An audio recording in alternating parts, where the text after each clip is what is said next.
শনিবার সাত সকালে এই ঘটনা জানাজানি হতেই জোর চাঞ্চল্য ছড়ায় মালদার শামসি বাজার এলাকায়।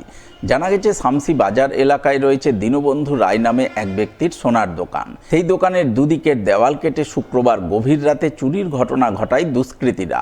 তারা ভিতরে ঢুকে গ্যাস কাটার দিয়ে দোকানে রাখা লোহার সিন্দুক ভাঙার চেষ্টা করে, যদিও তাতে সফল হয়নি। এরপর দুষ্কৃতীরা দোকানের শোকেসে রাখা বেশ কিছু সোনা চাঁদির অলংকার হাতিয়ে নিয়ে যায়, সেই সঙ্গে গুরুত্বপূর্ণ কিছু নথিপত্র নষ্ট করে। এই খবর পেয়ে শনিবার সকালে পুলিশ ঘটনাস্থলে গিয়ে গোটা বিষয়টি খতিয়ে দেখে তদন্ত শুরু করে। তবে শামসি এলাকায় একের পর এক চুরির ঘটনা ঘটে চলায় পুলিশের ভূমিকায় একরাশ ক্ষোভ প্রকাশ করেন শামসি মার্চেন্টস অ্যাসোসিয়েশনের কর্মকর্তারা।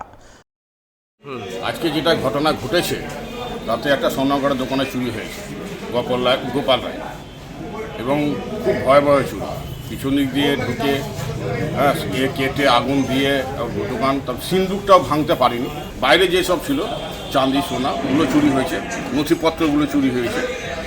আর শামসিতে বেশ কিছুদিন থেকে একটার পর একটা ঘটনা ঘটেই চলেছে।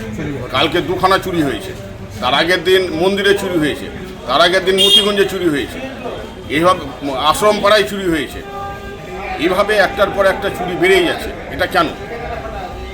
আমরা তো প্রশাসনকে দায়ী করছি। আমাদের মার্চেন্ট অ্যাসোসিয়েশনের পক্ষ থেকে প্রশাসনকে একটাই আবেদন করছি, আপনারা ব্যাপারটা দেখুন এবং এর পিছনে কারা আছে, কারা যুক্ত আছে, আপনারা এই তদন্ত নিয়ে খুঁজে বের করুন।